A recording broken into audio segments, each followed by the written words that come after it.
বাংলাদেশের national anthem change করার কথা হচ্ছে। বাংলাদেশে বর্তমানে এখন জাতীয় সঙ্গীত সেটা চেঞ্জ করা হচ্ছে।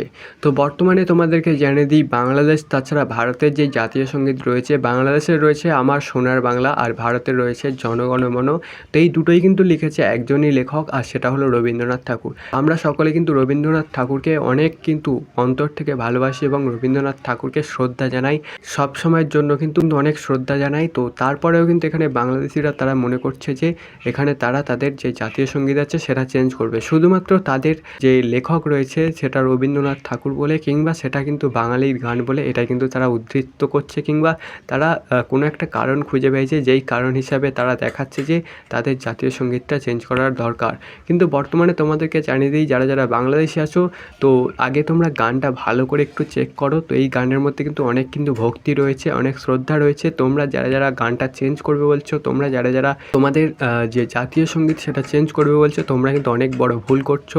কারণ বাংলাদেশিদের মধ্যে বর্তমানে এখন কিন্তু ভালোবাসা শ্রদ্ধা সেটা কিন্তু উঠে গেছে। বর্তমানে বাংলাদেশিদের মধ্যে এখন কিন্তু একটাই লক্ষ্য, সেটা হলো ভারত বিরোধী মনোভাব, ভারতের প্রতি ঘৃণা, অন্যান্য দেশের প্রতি ঘৃণা, এটাই কিন্তু তারা এখন কিন্তু শুরু করেছে। যার কারণে কিন্তু তারা আর সেই ভক্তি সেই শ্রদ্ধাটা তাদের মধ্যে আর নেই, তাদের মধ্যে এই সমস্ত জিনিসগুলো চলে গেছে। যার কারণে কিন্তু তারা চাইছে যে তাদের দেশে নতুন করে একটা সঙ্গীত আসুক, জাতীয় সঙ্গীত আসুক। কিন্তু আদৌ এই যে জাতীয় সঙ্গীতটা এটা বছরের পর বছর হয়ে আসছে। তো আমাদেরও ভারতের জাতীয় সঙ্গীত প্রায় কিন্তু অনেক বছর আগে থেকে আমি কিন্তু তখনই হইনি, তারপরেও কিন্তু তখন থেকে আমি শুনে আসছি আমাদের জাতীয় সঙ্গীত জনগণমন এবং বাংলাদেশের জাতীয় সঙ্গীত আমার সোনার বাংলা। এই দুটোই কিন্তু তোমরা ছোটোবেলা থেকে শুনে শুনে আসবে। আর যখনই নতুন একটা কোনো গান তোমাদেরকে দেওয়া হবে, মানে তোমাদের জাতীয় সঙ্গীত হিসেবে গাইতে, তাহলে কিন্তু একটা কোথাও না কোথাও গিয়ে তোমাদেরকে মানাতে একটু অসুবিধা হবে। তারপরে কিন্তু যদি তোমরা চাও তাহলে তোমাদের জাতীয় সঙ্গীত তোমরা পাল্টাতে পারো।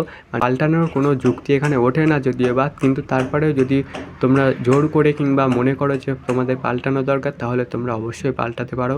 আমার মনে হয় না যে তোমাদের জাতীয় সঙ্গীতটা পাল্টাতে হবে বলে মনে হয় না। তো তোমাদের জাতীয় সঙ্গীত এখন কিন্তু খুবই ভালো একটা শ্রদ্ধা, অনেক ভক্তি রয়েছে এই জাতীয় সঙ্গীতের মধ্যে, যেটার মধ্যে কোনো ধরনের কোনো হিংসার এখানে কিন্তু চিহ্ন নেই। তো জাতীয় সঙ্গীতটা খুবই সুন্দর, কিন্তু এই জাতীয় সঙ্গীতটা তোমাদের মানতে কেন অসুবিধা হচ্ছে সেটা আমি বুঝতে পারছি না। তো বর্তমানে কিন্তু আমরা দেখেছি যে হাসিনা সরকার চলে যাওয়ার পরে, তো হাসিনা সরকারকে জোর করে পতন করা হয়েছিল, সেটা কিন্তু সারা বিশ্ব দেখেছে। আর তারপর থেকে কিন্তু একে একে নতুন নতুন সব এক আবির্ভাব শুরু হয়ে গেছে, যেখানে সংবিধান চেঞ্জ করা হয়েছে বাংলাদেশে। তারপরেও কিন্তু শুধুমাত্র সংবিধানে তারা থেমে নেই, তারা কিন্তু চাইছে যে তাদের জাতীয় যে সঙ্গীত রয়েছে সেই জাতীয় সঙ্গীতটা তারা চেঞ্জ করবে, তারা পরিবর্তন করবে। তো বর্তমানে তারা এটাই কিন্তু তারা এই খেলাতে মেতে উঠেছে। তো বর্তমানে দেখার বিষয়, তারা হয়তো চেঞ্জ করে দেবে, কিন্তু কথা এটা নয়, কথা যেটা বছরের পর বছর যেই জিনিসটা আমাদের হৃদয়ের মধ্যে গেঁথে গেছে, সেই জিনিসটা কী করে তারা সরাবে সেটাই কিন্তু এখন দেখার আমাদের। তো বর্তমানে তোমরা যারা যারা জাতীয় সঙ্গীত পাল্টাবে বলছো, তো অবশ্যই পাল্টাও, কোনো অসুবিধা নেই। কিন্তু তোমরা একটু ভালো করে বিচার করে দেখো, এই জাতীয় সঙ্গীতের মধ্যে কোনো কিচ্ছু কিন্তু নেই। এই জাতীয় সঙ্গীতের মধ্যে কিন্তু একটা ভক্তি রয়েছে, যেটা অনেক দিন আগে থেকে রয়েছে, অনেক দিন আগে থেকে চলে আসছে। তো সেই জাতীয় সঙ্গীতটা তোমরা পাল্টাবে বলছে, যেটা তোমাদের স্বাধীনতার শুরুর মুহূর্তে তোমাদেরকে ছিল। তোমরা চাইলে তোমাদের জাতীয় সঙ্গীতটা পাল্টে অবশ্যই নিতে পারো, কিন্তু এখানে কিন্তু পাল্টানোর কোনো যুক্তি এখানে আমি মনে করছি না। তো বর্তমানে তোমরা একটু বিবেচনা করে অবশ্যই দেখতে পারো। তো আমার মতে কিন্তু এখানে জাতীয় সঙ্গীতটা পাল্টানোর কোনো উচিত কাজ বলে মনে হচ্ছে না। তো তোমরা কিন্তু জাতীয় সঙ্গীত পাল্টাবে কিনা সেটা কিন্তু তোমাদের ওপর রয়েছে। তো তোমরা কি করতে চাও।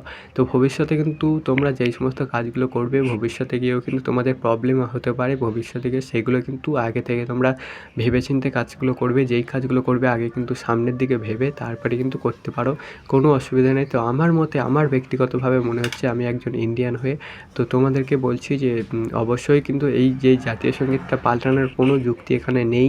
তো তারপরেও যদি তোমাদের মনে হয় তোমরা পাল্টাতে পারো, কোনো অসুবিধা নেই।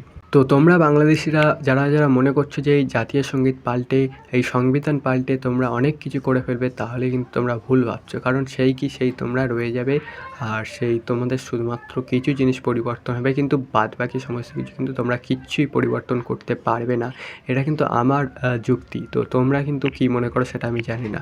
তো আজকের ভিডিওতে তোমাদেরকে সেটাই জানিয়ে দিলাম যে আজকে কিন্তু তোমাদের বাংলাদেশের জাতীয় সঙ্গীত পাল্টানোর যে সেখানে তোমাদেরকে জানিয়ে দিই যে জাতীয় সঙ্গীত পাল্টানোর কোনো যুক্তি এখানে নেই। তো সেই ভিডিওটা তোমাদেরকে জানিয়ে দিলাম। ভিডিওটি ভালো লাগলে অবশ্যই লাইক করো, এমন ধরনের ভিডিও পেতে অবশ্যই চ্যানেলটিকে সাবস্ক্রাইব করে নাও। ধন্যবাদ, দেখা হচ্ছে তোমাদের সঙ্গে পরবর্তী ভিডিওতে।